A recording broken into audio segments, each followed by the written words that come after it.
Bienvenue dans cette nouvelle édition du Non-Stop Info. Au sommaire, le Cameroun a accueilli ce mercredi le président nigérian Muhammadu Buhari.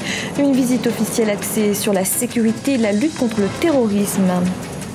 Le président américain Barack Obama donne sa vision de l'avenir de l'Afrique. Un discours prononcé ce mardi au siège de l'Union africaine à Addis Abeba à l'occasion de sa visite en Éthiopie. Et les activités agricoles ont repris dans le nord de l'Ouganda, une relance du secteur permise par le rétablissement de la sécurité dans cette région en proie au conflit pendant plusieurs années. Le président nigérian Muhammadu Buhari est donc arrivé ce mercredi au Cameroun. Il a été accueilli à l'aéroport de Yaoundé-Tsimalène par son homologue Paul Biya. Une visite officielle axée sur la lutte contre le groupe terroriste Boko Haram et qui doit permettre aux deux pays de renforcer leur coopération dans le domaine sécuritaire malgré leurs différends frontaliers. Écoutez à ce propos Hamza Boukari Yabara, historien.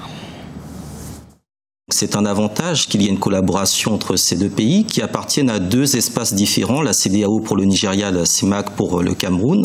Donc là encore, ça renvoie à la division du continent africain en zones d'intégration économique différentes. Donc là, il y a une possibilité de faire une jonction, rappelant que le Nigeria touche également à l'espace sahélien au niveau du nord et que le Cameroun renvoie à toute cette Afrique équatoriale.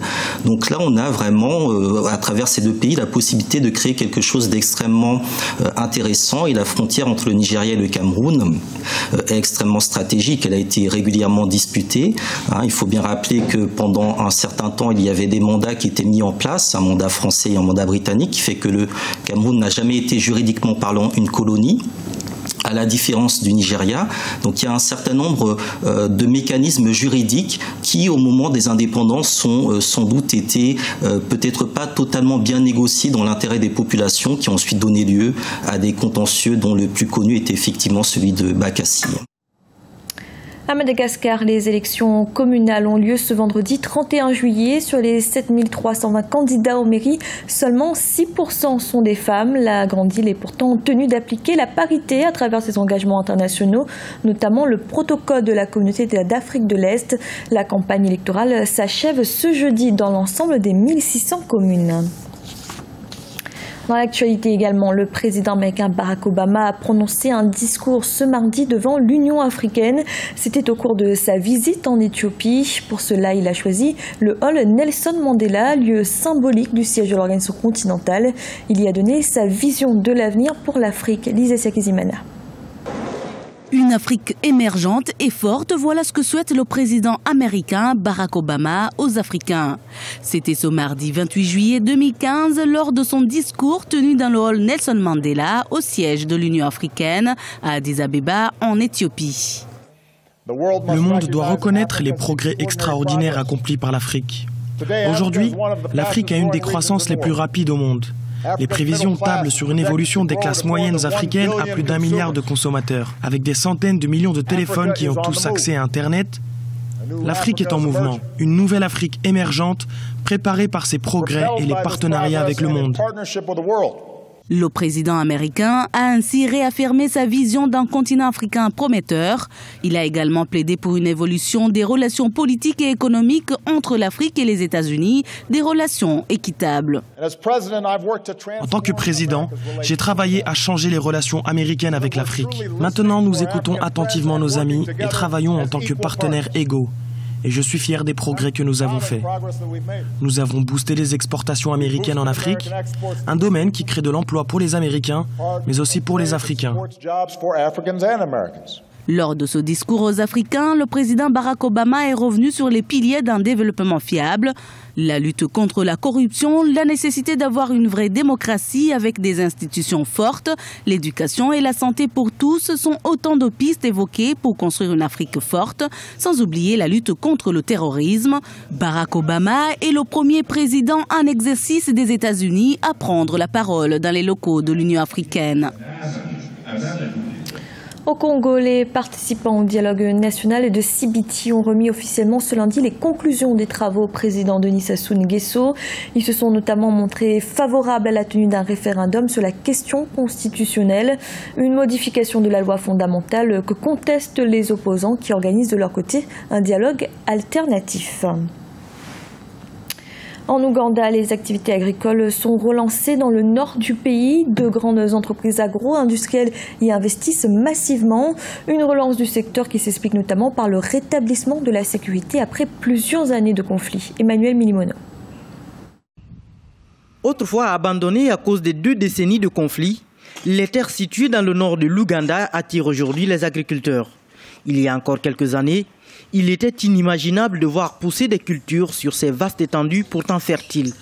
L'insécurité engendrée par plusieurs années de conflit empêchait les agriculteurs de faire un quelconque investissement. David Ojok est l'un des 70 000 agriculteurs de la région. Le rétablissement de la sécurité l'a poussé à investir dans ces terres. Nous étions autrefois traumatisés par la présence de Joseph Kony, mais cela fait longtemps que nous n'entendons plus parler de lui et il n'apparaît plus. Il était le gros problème qui nous empêchait de travailler tranquillement nos terres. Maintenant que nous nous sentons en sécurité, nous pouvons travailler sur nos champs pendant de longues heures, parfois jusqu'au coucher du soleil. Nous avons même pu élargir nos champs afin de produire plus. L'Ouganda a connu 2 décennies de conflit dont l'un des principaux acteurs était Joseph Kony, le chef des rebelles de l'armée de résistance du Seigneur. Depuis son inculpation par la Cour pénale internationale pour crimes de guerre, le chef de la LRA apparaît de moins en moins. Les communautés locales ont lentement regagné leur foyer et travaillent à reconstruire leur vie. Depuis 2003, de grandes entreprises ont investi dans la région et développent l'agro-industrie. Notre projection dans les 5 prochaines années est d'atteindre plus de 100 tonnes métriques parce que le sous-secteur est en pleine expansion. Il y a 2 ans, on ne comptait que 2 moulins dans la région. Mais au moment où nous vous parlons, cette petite ville possède plus de 28 usines. Elle a connu un énorme succès et la population profite bien de cet essor. Outre la production agricole, l'industrie Mukwano souhaite investir jusqu'à 20 millions de dollars dans le raffinage du pétrole, l'emballage et la transformation des aliments pour animaux. La fin du conflit en 2006 a favorisé le retour et l'épanouissement d'environ 2 millions de personnes dans la région.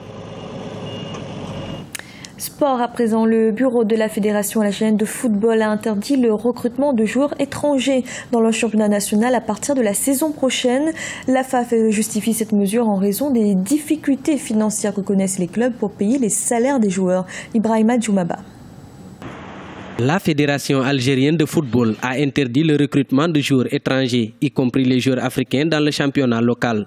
La mesure va entrer en vigueur dès la saison 2015-2016. Cette décision suscite la polémique en Algérie et sur le continent, car les explications fournies par l'instance fédérale ne satisfont pas les acteurs sportifs. Ça concerne effectivement les joueurs du continent. C'est une décision qui a suscité beaucoup d'étonnement et de surprises en Algérie.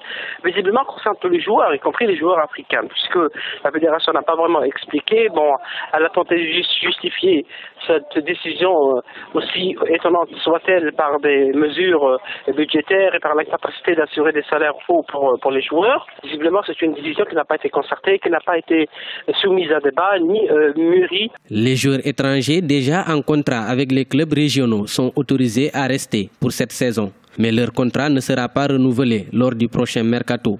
Selon les observateurs du football africain, il y aura des répercussions négatives sur le niveau du championnat algérien, mais aussi sur le développement du sport roi sur le continent. Beaucoup d'experts estiment que la présence de joueurs étrangers, africains, arabes ou autres, est importante pour le championnat algérien, pour le niveau du football algérien. Si vous avez un pays locomotive comme l'Algérie en matière de footballistique qui chute dans le niveau, donc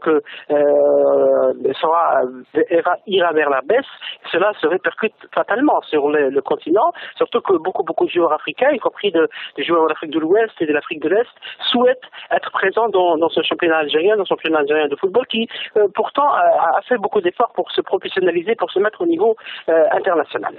Dans le communiqué rendu public par la Fédération algérienne de football, le bureau exécutif justifie sa décision par les difficultés financières pour payer les salaires et les indemnités de formation des joueurs. Les 16 clubs de Ligue 1 et leurs recrues étrangères vont être affectés par la décision fédérale. Les partisans des équipes engagées en compétition africaine des clubs ont déjà manifesté leur inquiétude. C'était le journal de la rédaction. Merci de l'avoir suivi. Retrouvez dans un instant l'émission spéciale consacrée à la visite du président nigérian au Cameroun.